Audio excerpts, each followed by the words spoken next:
Welcome to Breaking Down Bits, a conversation about great comedy bits with the comedians who wrote and performed them.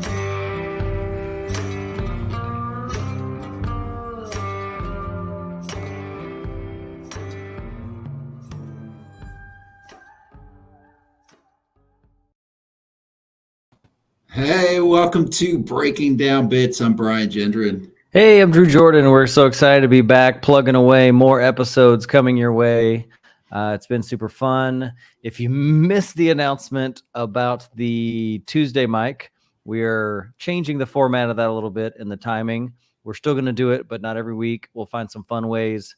Who knows? Maybe we'll have some guest visit, but moving forward, not going to be every Tuesday. So thanks to everyone who has been a part of that. It's been super fun getting to know all you guys. And we'll find some fun ways to reinsert it when it makes sense. So life's just getting busy, and thankfully it's all good things and good comedy things, and we just need to reallocate some resources.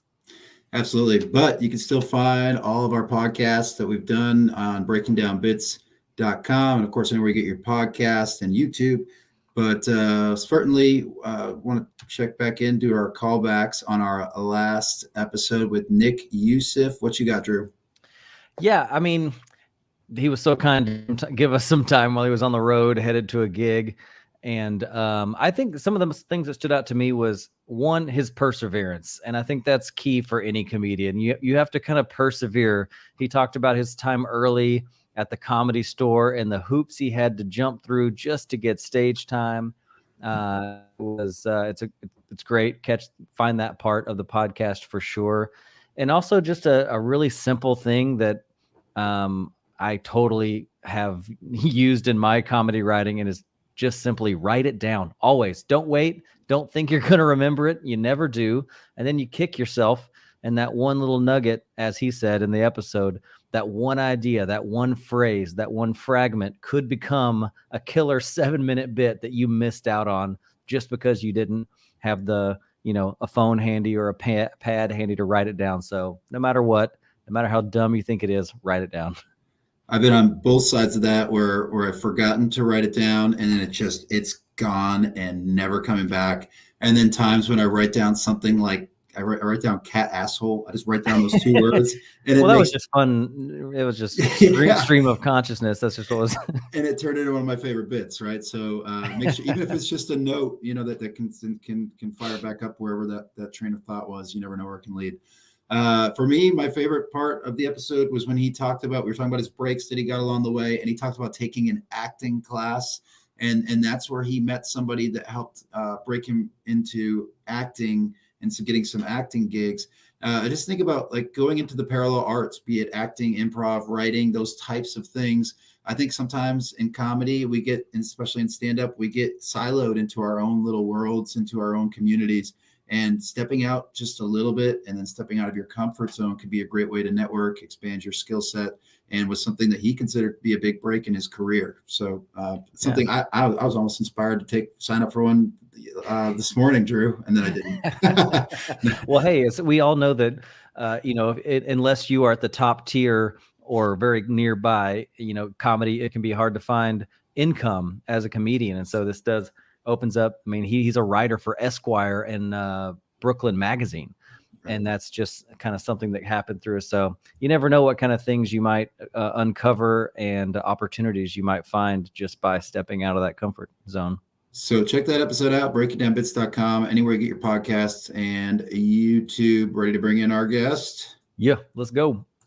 Matt Rife is a stand-up comedian and actor originally from Ohio. Matt first started stand-up comedy at the age of 15 and has since toured around the world with some of the biggest names in comedy, including Dane Cook, Ralphie May, Mike Epps, and Eric Griffin. And now living in Los Angeles, Matt is the youngest male regular performer at the world-famous Laugh Factory. As an actor, he got his breakout opportunity when he was a leading cast member on MTV's hit show Wild 'N Out Season 7.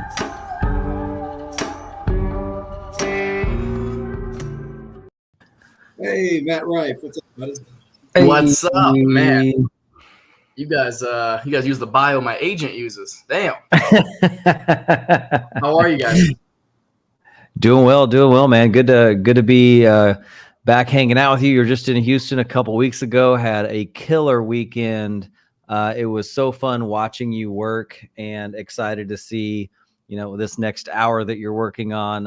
If it was done today, it would be great. But I know you're still going to put in more work in. But super fun working with you.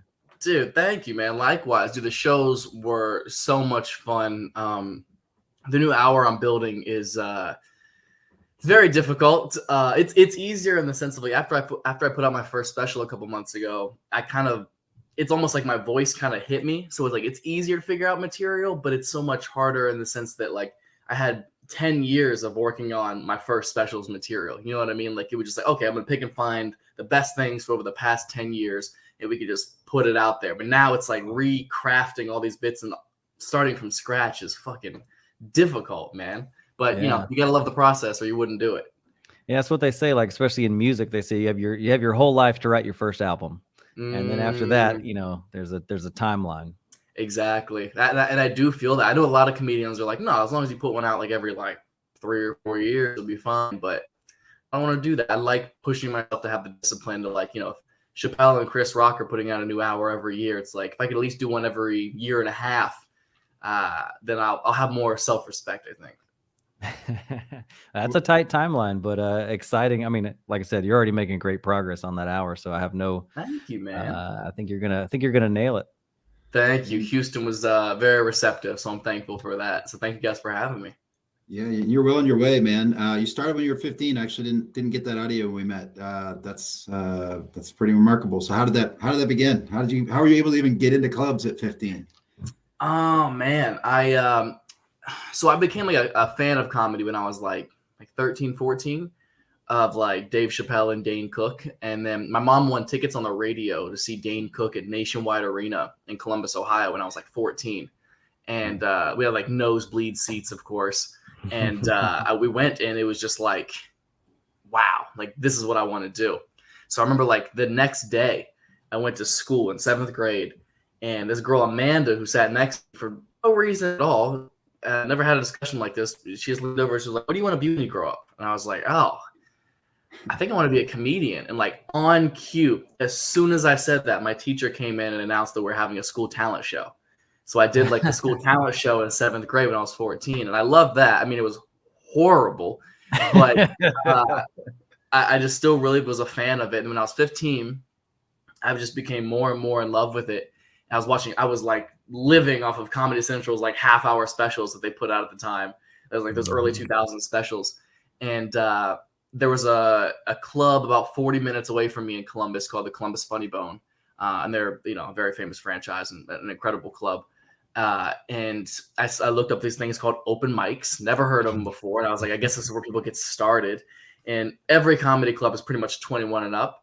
So I had emailed the owner, which I now know is like a crazy thing to even think to do.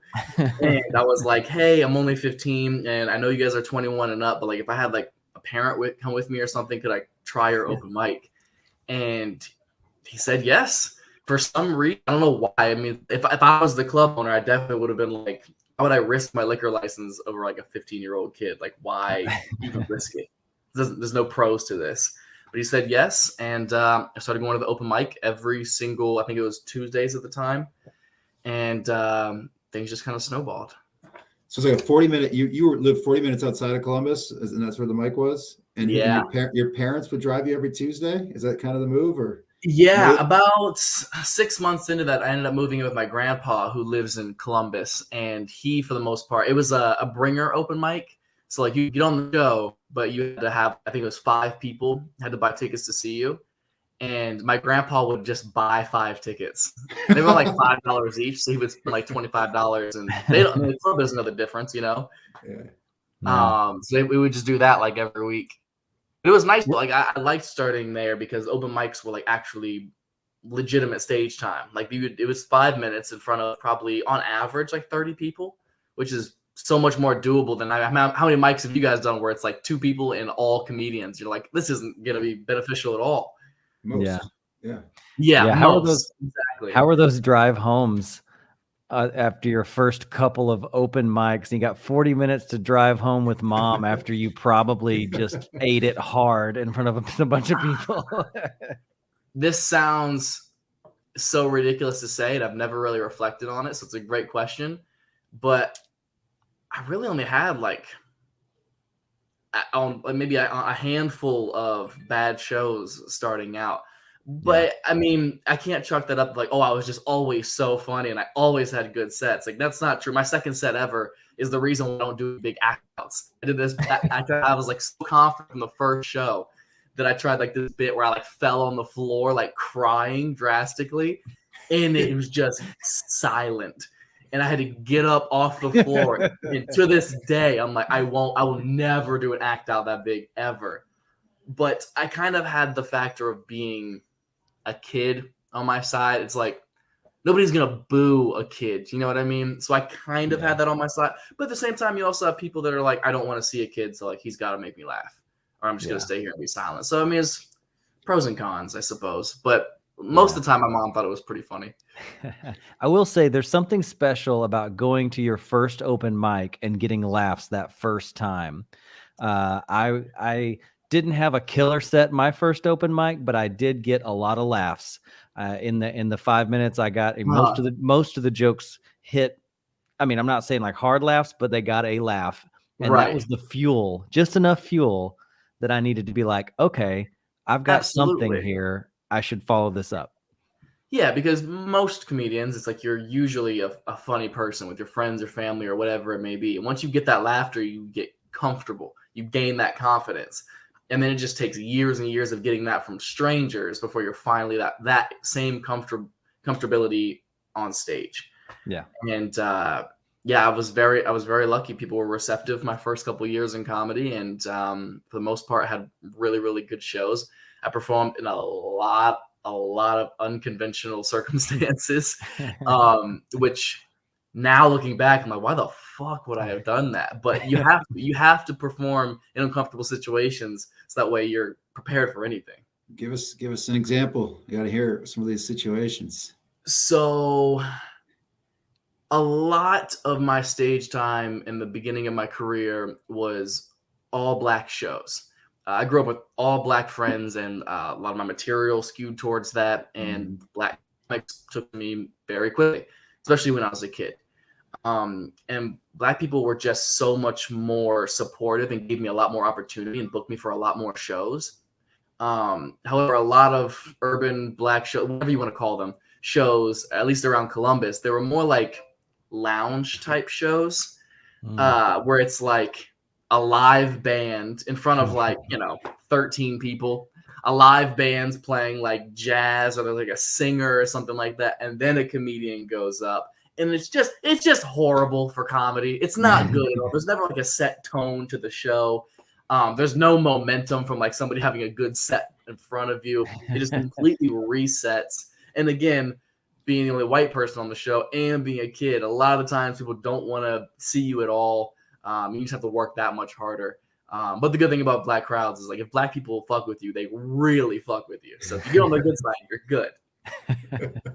And those, I did. So that was probably half of my stage time was like those lounge type shows, which I know to a lot of people might not sound that crazy or that uncomfortable, but it fucking is. Performing comedy at a non-comedy event is incredibly awful. At least you weren't doing like your friends' birthday parties or something like that.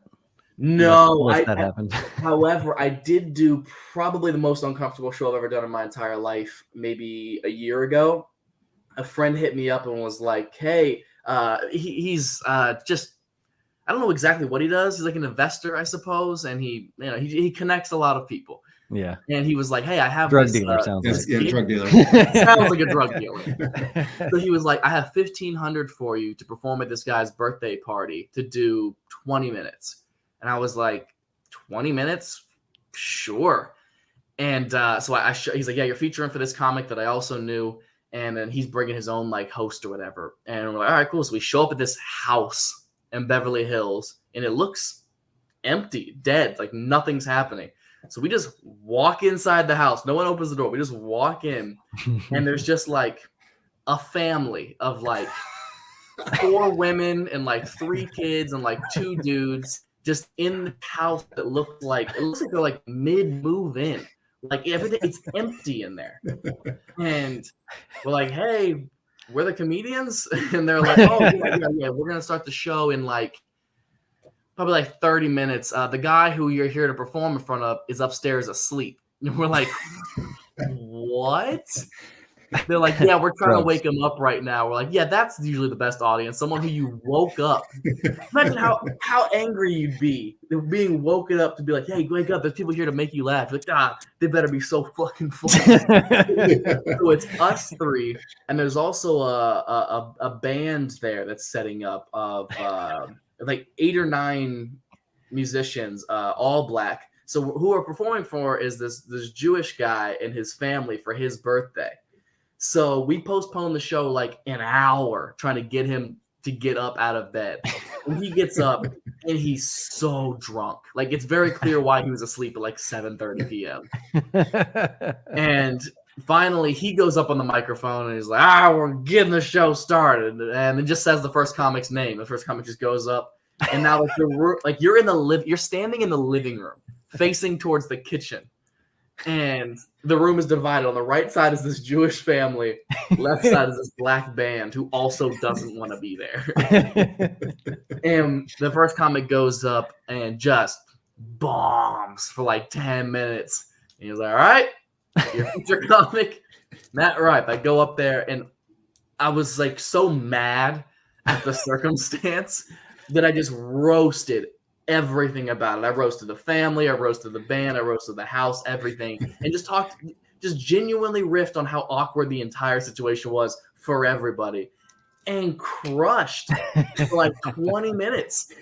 Crushed, introduced the headliner, and like on the handshake of bringing him to the stage, I was like, I'm out of here. First set, left, and my friend calls me and is like, hey, the guy enjoyed your set so much he's doubling your pay.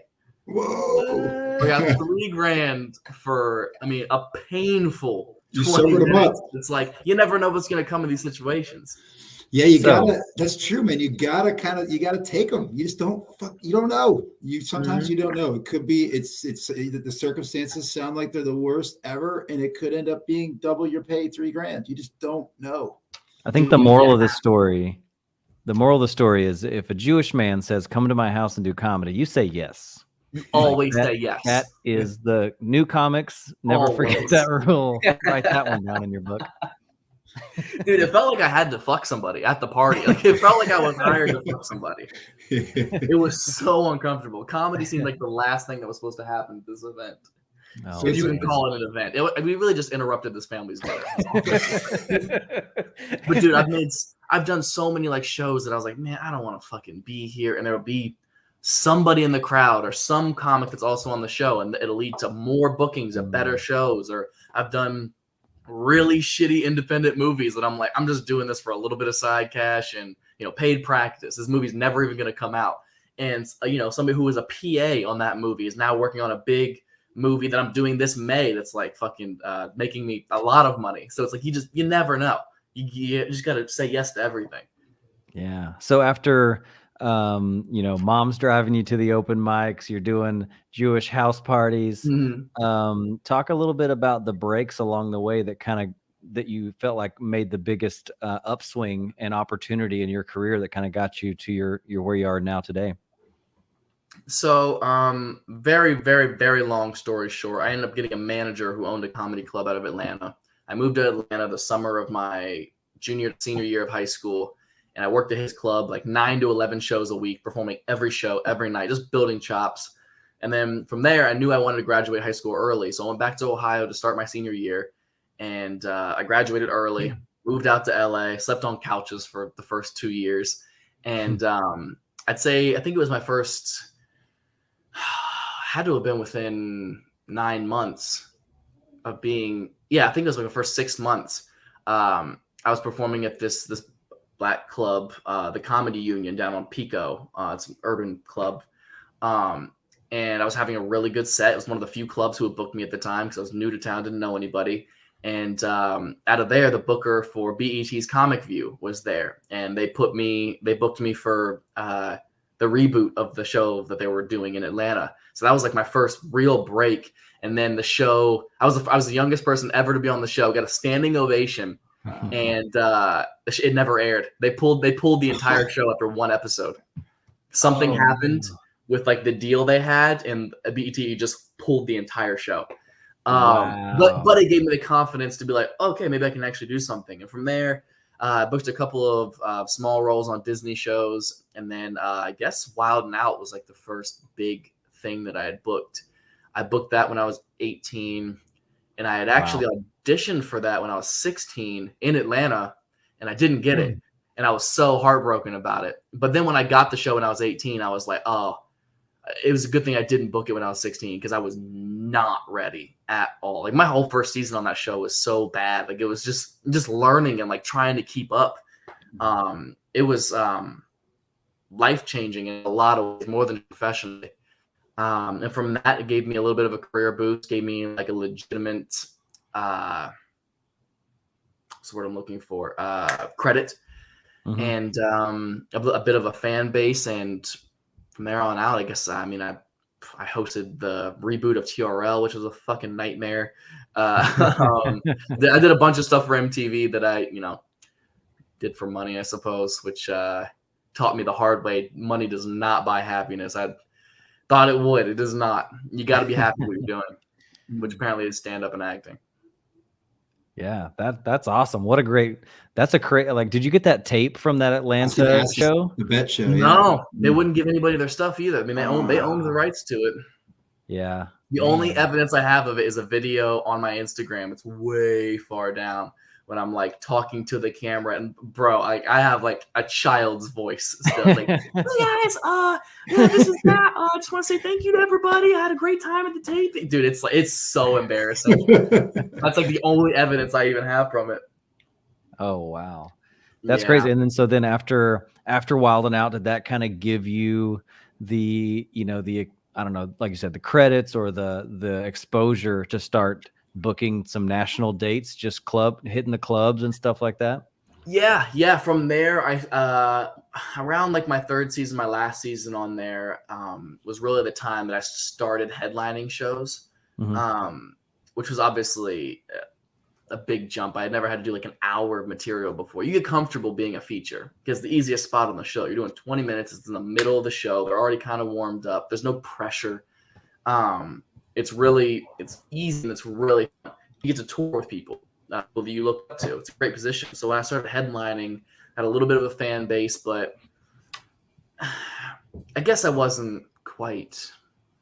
I don't know. I wasn't ready. I mean, it's hard to say because I wasn't putting on the shows that I am like for the past 3 years of my career, where it's like I know I can put on a great hour-long show. It was more just like, okay, here's everything I've ever written, and you guys are coming because you saw me on a TV show.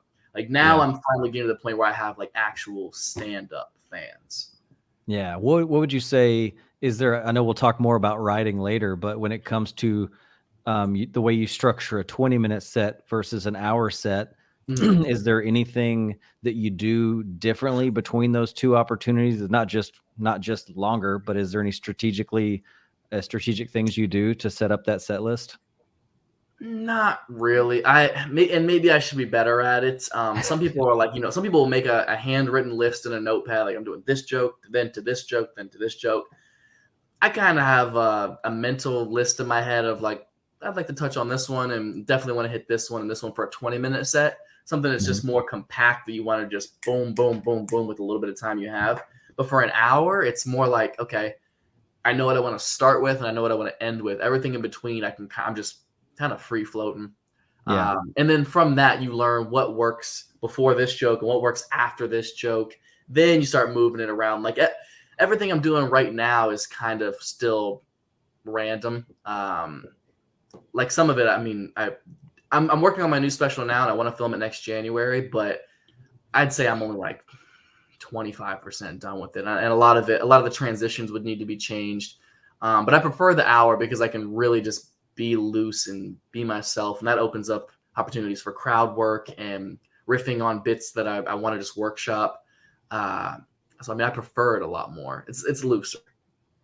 Yeah. Well, you did a great job.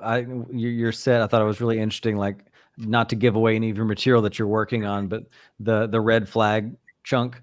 Oh yeah. You were like you flowed so nicely between, you know, as you progressed through the different notes that you had, and then you were able to crowd work in between, and it was almost like every time that you kind of brought the show back on track from that last point, it was kind of it felt good as an audience member to me, like, okay, now he's on number 3. There's something like something about just human nature just likes a list.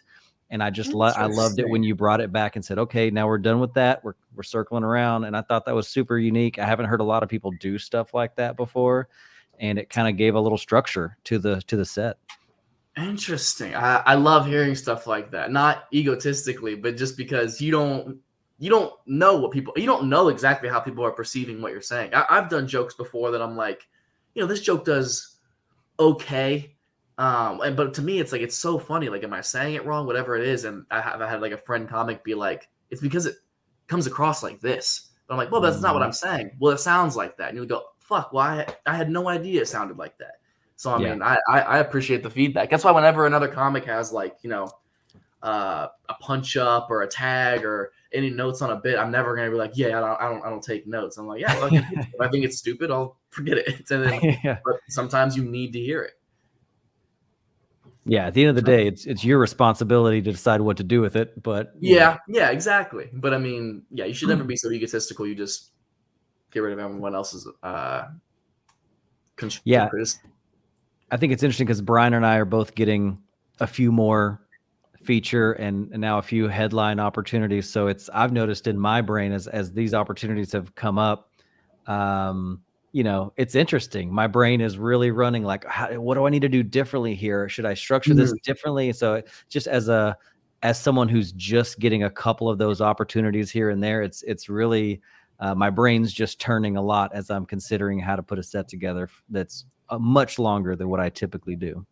That's good. At least you're thinking about it. Some people are just like, fuck it, we'll see what happens. That's a good. It shows you taking it serious. That's actually a good question, Drew. I just did a headlining gig, and there's always this like dip in the. I imagine you experience it at your level too, Matt. There's always a dip in the energy during your set, and it's just, you know, how do you handle that? How do you come back for that? How do you not let that like take you down a dive? I mean, for me, I was like, all right, let me just pop off 2 that I know work and get it the fuck out of here. This is the end. But if you're gonna have to make it an hour and there's a dip, how does that go? Well, I mean, the goal is never have a dip. You want to have a fucking bow, bow, bow, bow, bow, straight line of fire for an hour straight. That's the dream goal, right? Yeah. But there's things sometimes you can't control, like the check dropping. Check usually drops about 35, 45 minutes into a set because they never know how long the headliner is going to do. It could be 45 minimum to hour and a half. Check drop almost always puts some kind of lull of energy, right? Because, you know, a lot of people are surprised at how much money they're spending at the comedy club, or they're talking amongst themselves at the table, like, you know, you pay for this, me. It's a lot of unnecessary banter that's it's out of your control completely. Some comics will have jokes prepared for that moment that talk about the check being dropped, and that's always funny. Or you can just try to structure it in a way that maybe, how do I say this?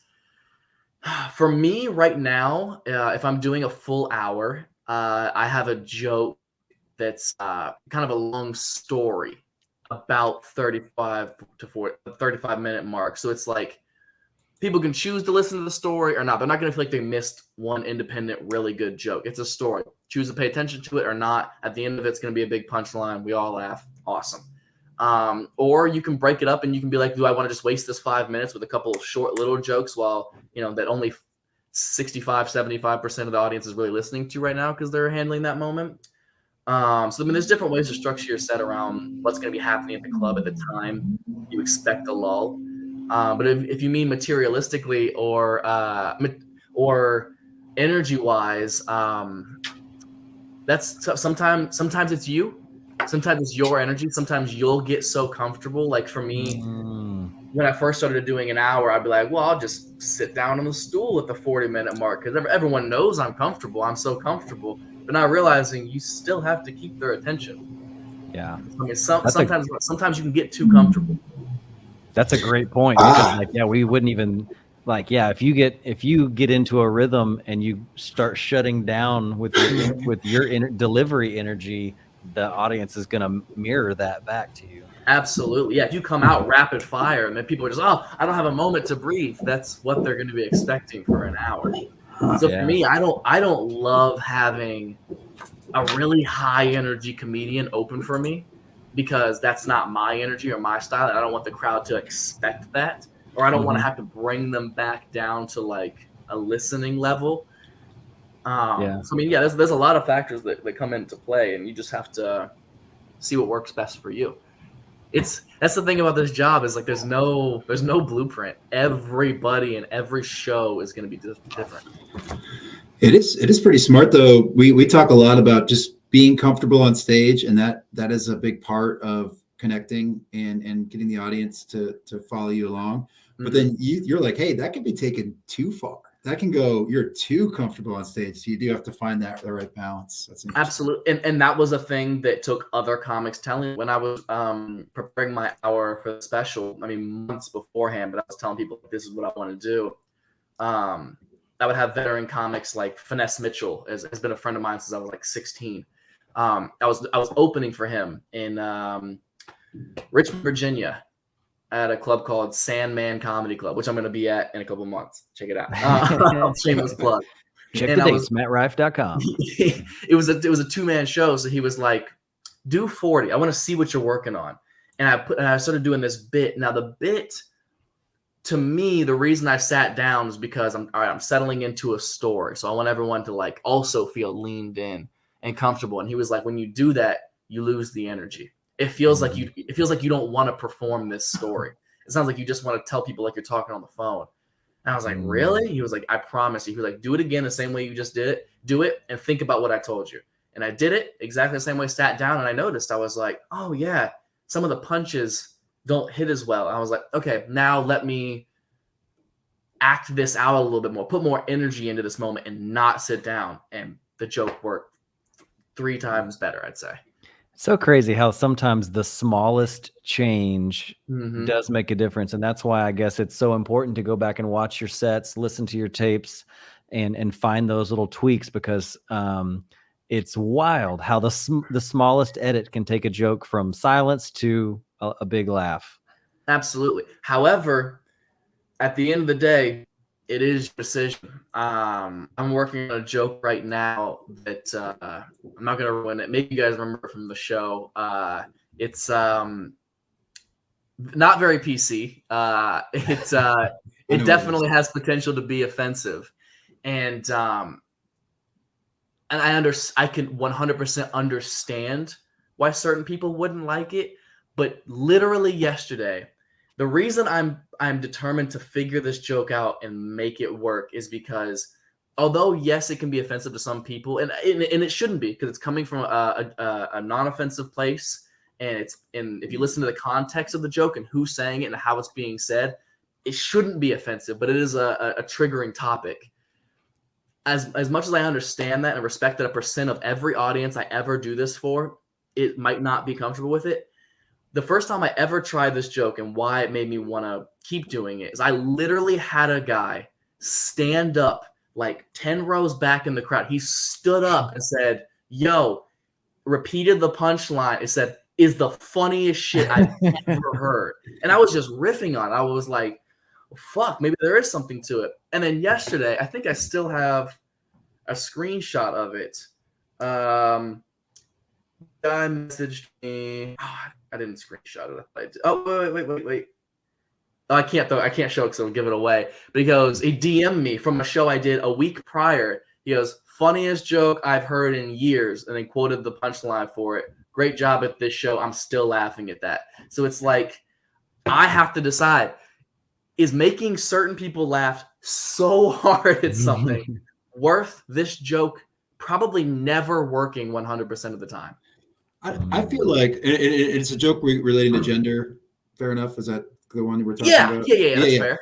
So like, I feel like you may be more in your head than you need to be on it. Like, I feel like you would kind of talk about it before you go on stage, and like, I don't think you need to worry about how it hit, and you know it's funny. And I think you're right. If you look at the context of it, then you don't need to worry about it. I mean, of course, you can always worry, especially with the social media following that you have, that somebody takes it out of context. They can do that now. I mean, it could already be done. It's already out there. That's true. Yeah. You know? And the thing is, and one thing I have been mindful of, and I never like go out of my way to make it a point, but the people who should or could be affected by the subject matter of this joke after the show, like I always do meet and greets and stuff. No one has ever come up to me and be like, I didn't like that. Please don't do that. There's going to be people in the crowd who are like, I just don't know if I should laugh at that. Right. And but that's fine. That's what it is. That's comedy. Yeah. You know what I mean? Like, it's subjective and it's never going to be for everybody. You can do a joke 100 times that gets you a standing ovation. Post it online, 99% approval rate. People fucking love it. You're always going to have somebody go, this sucks. This isn't even funny. So it's like, at the end of the day, everything's your choice. That's the responses. And Drew is a fan of the groans. He likes it when he gets a groan response. Oh, is there anything better than a It's I say response is response. Absolutely. I'll take a laugh any day. That means I surprised them. That means that was a great misdirect and they didn't see it coming and maybe it was a little dark. I love that. What does that say about us? We love a hint of chaos. Yeah, I think the general rule I've always heard from comics have told me is basically if you're going to tell a dark or a dirty joke, it needs to be funnier than it is dark or funnier than it is offensive. So I think as long as you have those, than it is offensive or something. Yeah, it has to, and it has to be coming from a genuine place of like, you're not a bad guy, you're just doing a joke, and that's just where being genuine comes across. People can read that from a mile away. People can tell if you're pandering. People can tell if you're coming from like, oh, he's actually being a dick, you know? Right. I have like one joke in my set that is like kind of a Nazi joke. And I don't do Nazi jokes, but this one's kind of personal to me because it's about a tattoo and I like tattoos or whatever. And although I sometimes cut that out of my set, it gets a groan and it makes me happy. And there's something like, I like that. I go, haha, I got you. You didn't see that coming. And that's just for me. So I think in your set, you should have something for you sometimes. So that's the one for me. Oh yeah. I have plenty of more than ever. I'm finding like, this is more for me than the audience. And you're gonna have your fans. You know what I mean?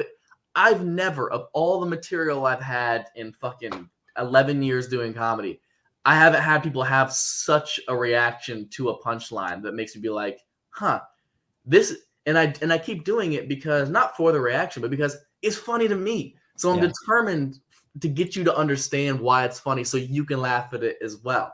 So yeah, the longer I do comedy, the more I do it for me, which I think is very important for your own mental health. That's just for your health, right? Yeah, exactly. Like, literally, you can't like me and Brian perform a lot running that show every week, and if we did the same exact set for a couple of weeks in a row, and we probably have done pretty similar sets. You know, we're trying to get better about, being more explorative and trying more new material, crowd work, and all sorts of stuff. Right. I think we've been better about that in the last couple of months than we have been for a while, and that's been fun.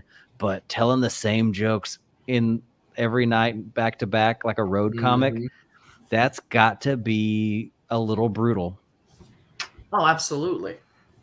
You have to push yourself. I got so complacent with the hour I was doing before I put out the special, and it was jokes that I was just getting tired of doing. I knew a lot of people knew them, and it was the best thing I ever could have done, because when I put out the special, I was like, no more.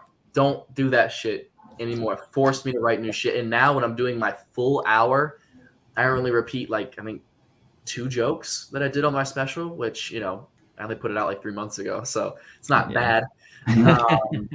It's discipline. That's all it is. Yeah. Speaking of which, we should hop into that clip. Yeah, it's actually well timed. We were talking about offensive and stuff. So I've got a quick little clip, Matt, from OnlyFans. It's actually right up top. Not because I didn't do my research. I watched the whole thing, but I think it's good. I think you'll like it. Shoot. You guys ready to be offended?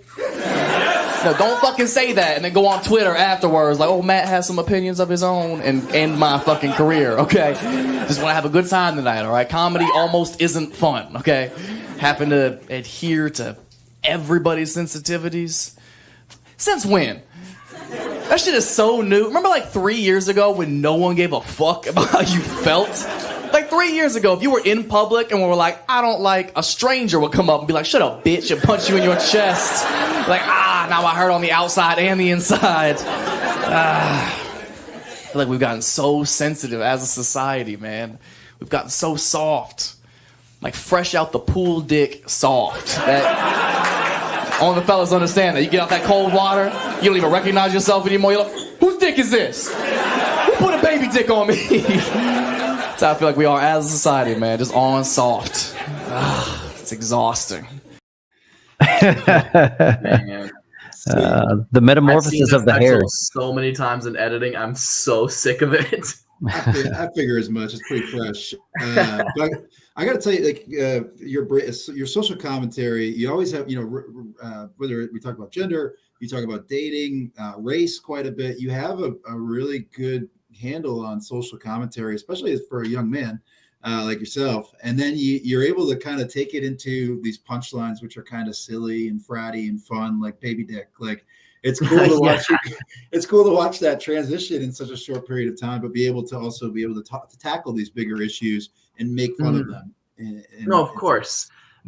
This whole special for me, there was a lot of things that I just wanted to like mention once so that I don't have to do it anymore in my stand-up. Like everybody being offended at comedy. Like that's a subject that's kind of been beaten to death, although it is still wildly relevant.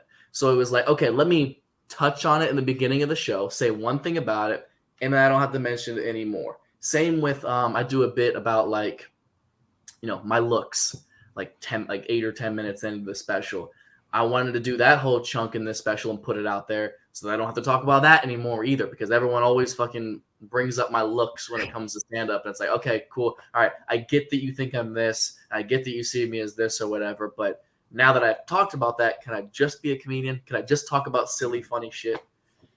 So, yeah. I mean, it all has a purpose, and a lot of it is aggravating, sensitivity stuff. But sometimes you also need to set that tone for the crowd. If I'm about to do some offensive material, might be okay to open the show like just letting everyone know, like, hey, this is a safe space. I'm gonna say some things, but like we need to be strong and have a good time. Yeah, and I know. I mean, for being such a young comic, it clearly shows that you definitely started very early, because I think the tone of your delivery is so conversational, and that's something that when you go to an open mic and see people who've only been doing it for a year or two, you never get conversational. That's something that seems to only come with time. Yeah, here's a joke. Joke one, punchline. Joke two, punchline. That's one thing that I've been trying to hone in on the past couple of years, is like trying to figure out, what is my style? What is my voice on stage? Because especially for an hour-long set, it's like, who are you going to be for an hour? How are you going to set the tone for your energy? And just naturally, I've kind of felt that like that's kind of my style, I guess, every show kind of feels like a conversation. That's a lot of feedback I get a lot. It's like everything that people will be like, it felt very personal. Felt like we were just kind of hanging out and you were just talking to us. And I like that, because I suppose in everyday life, that's when I'm the funniest, is when I'm just hanging out with my friends or girlfriend or whoever it may be. Like once I'm comfortable with you and it just feels like we're shooting the shit, that's when you're gonna be naturally the funniest, rather than like here is a joke that I hope you like. Feels like less of a presentation. The only time I'm worried about that is once I start doing more theaters. I've done quite a few theaters in the past, like opening for people. Granted, then I'm only doing like 15, 25 minutes. But I'm curious, because when you're doing a theater, you have to perform more. You do have to change your delivery because it's a much larger room. The people sitting, 500 people back don't want to feel like you're having a conversation with the people in the front that they're not a part of. So it's like, now granted, maybe I become so famous and successful for doing that people will come just to listen from wherever. And maybe people will already know that's my style. That's what I'm going to see. And that's fine. That'd be great if I can just be myself. But if or when I get to that level, I'm sure I'll have to make some tweaks to it. Yeah. Do you feel like your onstage persona has grown closer to your offstage persona, or do you see a difference there or feel a difference between those, how you are off and on stage? They're pretty similar. I mean, you're always going to be a little bit of an exaggerated version. I definitely play into like charmingly naive or ignorant character, I suppose. So I think that's what people expect from me anyways. I just look like every fucking frat dude ever who doesn't know shit about shit, but is so opinionated. So I mean, I play into it a little bit, and because it's funny. It's a funny character to play. However, when you see me being comfortable and like talking to the crowd and stuff like that, it's pretty close to me. It's maybe a little bit higher energy than I am, and I'm pretty chill.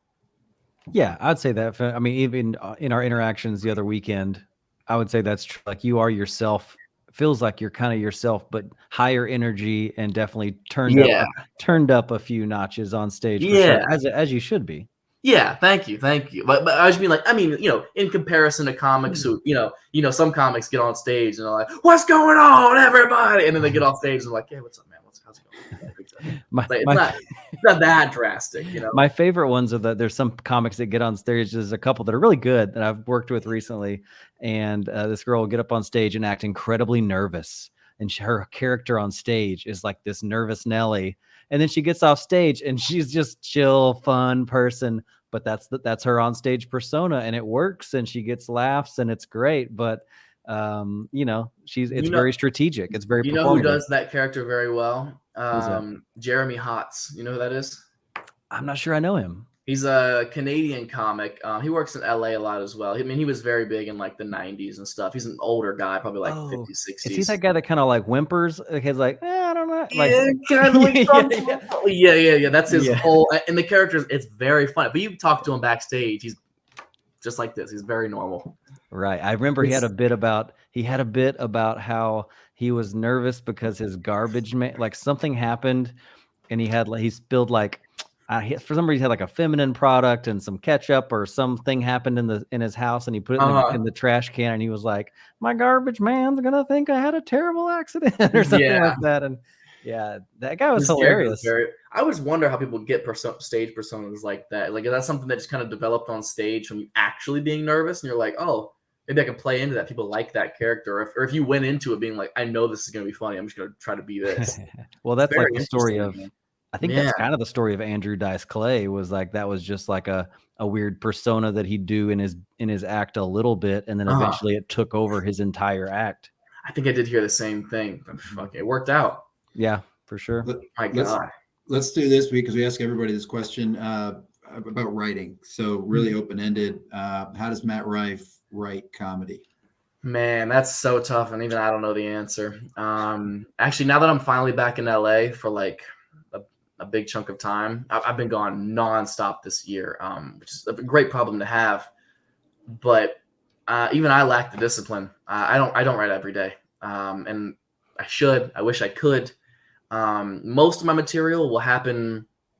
Something will happen in life, and I'll just be riffing on it, and it'll be killing with my friends or whatever. I'm like, man, I want to write this down. This is a very funny topic, and then I can go home and just kind of make it into like a conversational bit.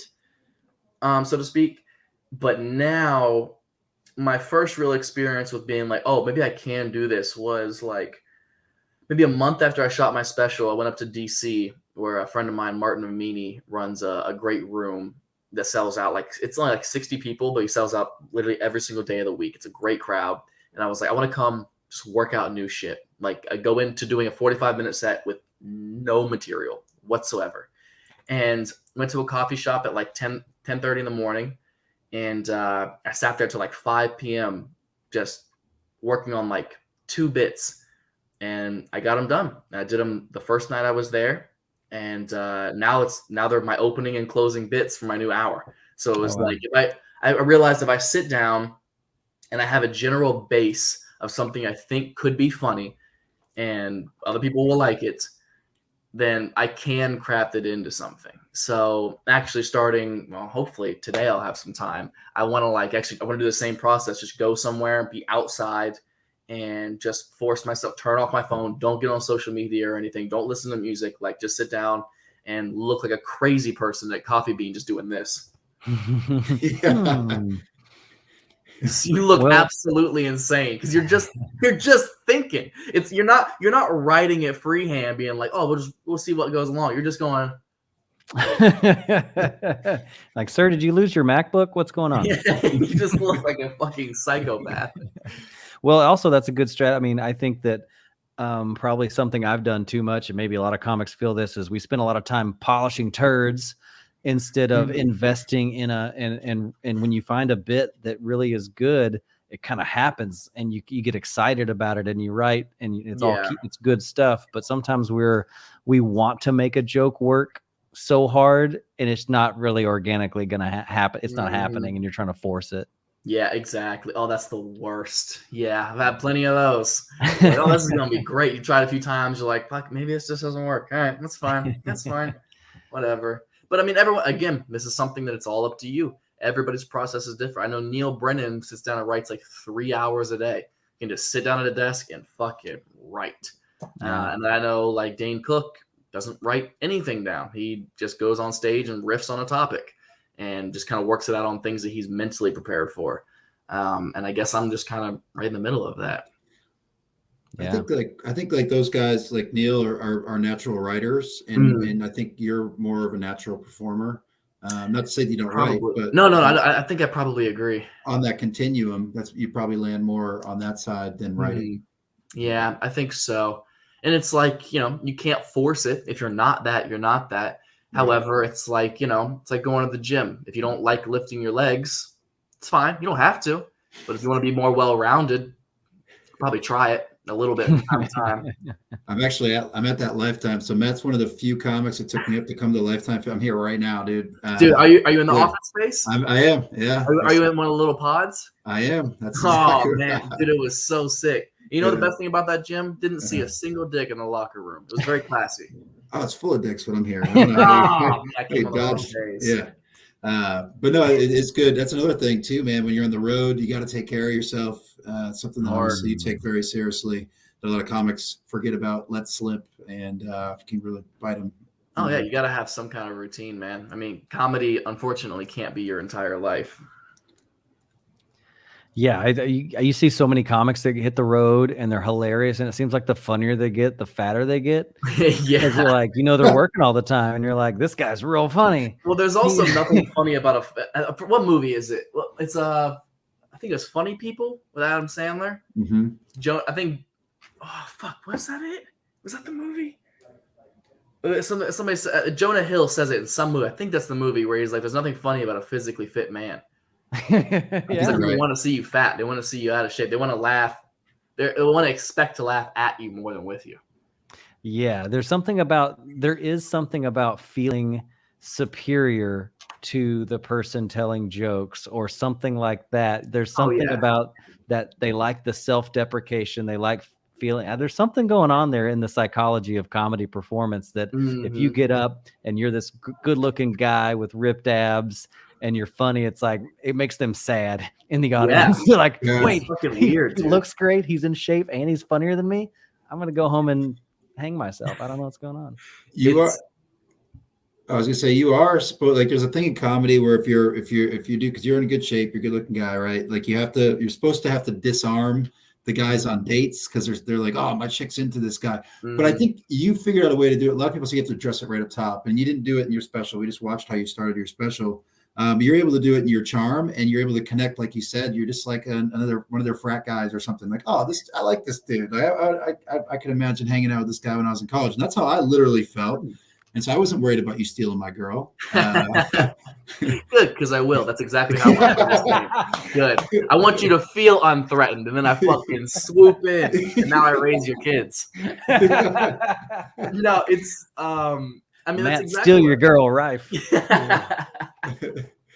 That's, I mean, you're right. I didn't open with it, but that was another reason I wanted to do a chunk about my looks in the first special. Because it's like, again, I get it. I know you think this thing of me, but in reality, this is how I see myself. So it's like, yeah, everyone should just chill the fuck out. Like, I'm sorry your girlfriend finds me attractive or whatever, but it's like, I'm here to make you laugh. I'm not here to fuck her. Like, I don't care about that at all. You're right. I think if I can come across as being genuine and somebody they want to hang out with, which hopefully I am, then hopefully they get the fuck over it sooner or later. That's the goal. Dude, I can't. I'd say the number one compliment I get, it's a favorite, a least favorite, and most common is dudes will come up to after the show and be like, when you first came out, I didn't want to like you, but you were really funny. You really made me laugh. I really didn't want to like you. I'm like, awesome. It fucks with you a little bit to know that's what people are thinking, because that would feel so like, is it narcissistic or like egotistical to be like, oh, everyone already thinks this of everyone thinks I'm so good looking or whatever. Like, that sounds crazy to think out loud, but it's like, fuck. Yeah. People actually do think I'm like a douchebag and that I'm not going to be funny. Yeah. It's a weird thing to have to navigate. Well, and also the natural response might be to a lesser comic might be, I know I look good, but and you you end up leaning into that stereotype and making it worse than disarming. Yeah.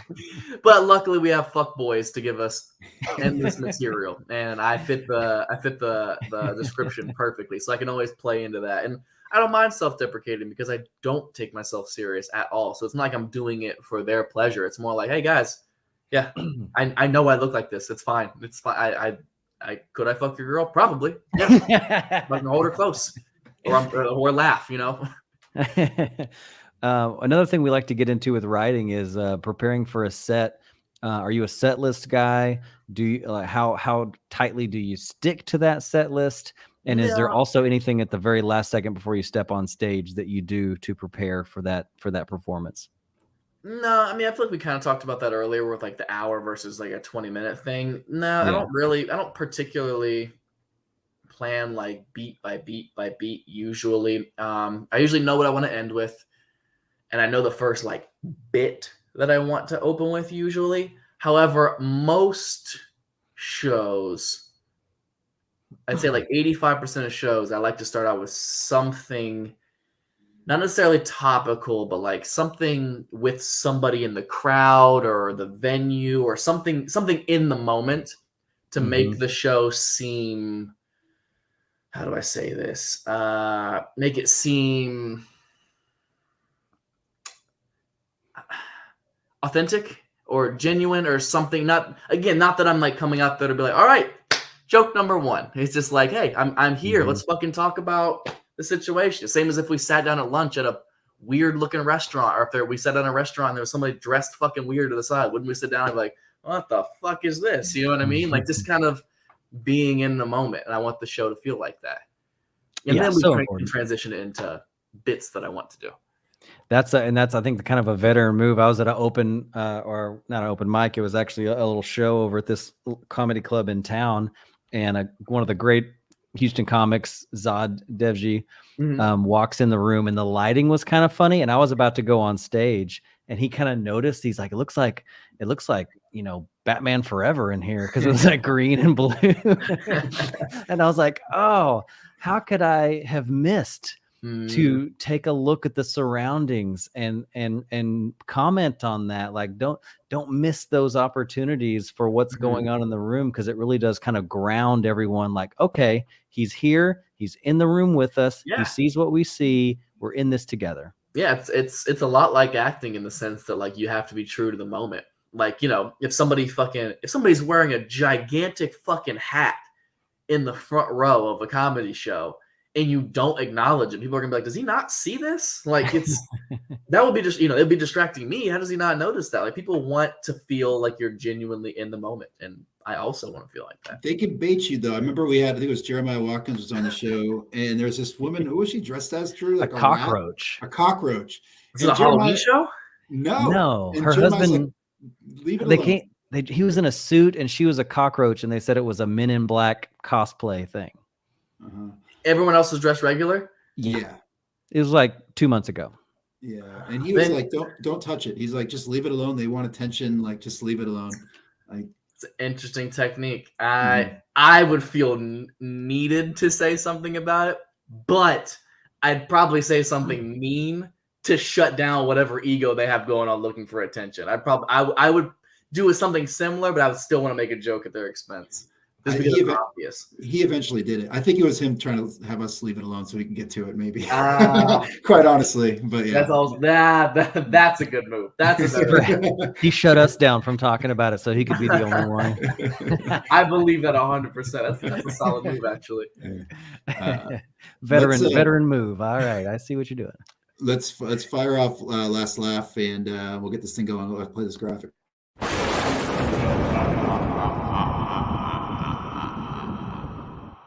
That's weird. I know, dude. All right. It's a tough one. I know it is. So the deal is, what is the joke that you want written on your tombstone? It doesn't have to be a joke. It can be a bit. It doesn't have to be yours. It can be somebody else's. It could be, I don't care. It could be a picture of a dick. Doesn't matter. But what would you want on your tombstone? A joke that I would want on my tombstone.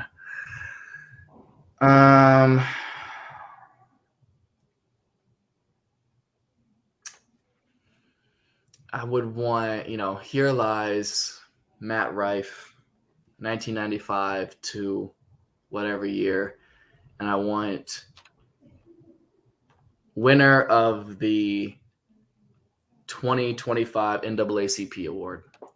Ooh, just so people have to Google it. Like, hold on. Is he black? Is this the same guy? No, this white guy keeps coming up. This can't be him. Just like a comic trying to put fuck with everybody. Just like a comic trying to get credits. always trying to keep live out credits. Just trying to get into heaven. Like, come on, I was on Comic View. Come on. You know what's really agitating about this is I tried to text him, but I think he's working right now. My friend used to live next door to. We would get high every single night. We would smoke weed, and we would just things would random sentences would come up. They'd be like, "This is just a funny fucking sentence with no context whatsoever." And he has in his phone that's literally a list of things I want him to say at my funeral with no context. Like there must be 30 things on there. I can't think of any of them. But it's like he has an entire list in his notes. It's random shit like Mexicans love parks. Just shit that you have to be like, fuck yeah, they do. And now that I've said that, every time you pass a park, you will see a Hispanic family. I promise. I promise. It sounds like you need to put some like emotional music behind that and have him read it. And with no context. I want him to end the list with people being like, what the fuck is happening right now? Rest in peace, Matt. I don't know why it's so funny to me. Yeah. Let's do this, man. OnlyFans, we're going to talk about it for a minute and let people know where I can get it and what it's all about. Yeah. My debut hour special is on YouTube right now. It's for free. It's just called Matt Rife OnlyFans. Produced it with just myself and a bunch of friends of mine who are very talented, and couldn't have done it without the fans that I already had. And hopefully it's going to make me a lot more, and so we can continue to have good shows. I think people will really like it. Like I said, if you've seen me live in the past couple of months or plan on seeing me in the next year, it's all different stuff. So it's all separate material. You won't see any like repeated stuff, I don't believe. And yeah, I think you'll really like it. Absolutely. And what's your socials and stuff like that? Everything is just at Matt Rife, M-A-T. Well, they see it right here. Yeah. If you can read, you can find him on the internet. There you go. Well, Matt, thanks for doing it, man. So much fun talking comedy with you. So great working with you, and hopefully we'll do it again soon. Dude, I love this stuff. Hit me up. And I want to do this again sometime. I could talk about this stuff for hours. I love you guys. Thank you so much for having me at the club. and hopefully I'll see you guys soon. Absolutely, man. Thanks for the time. Later, guys. Yeah.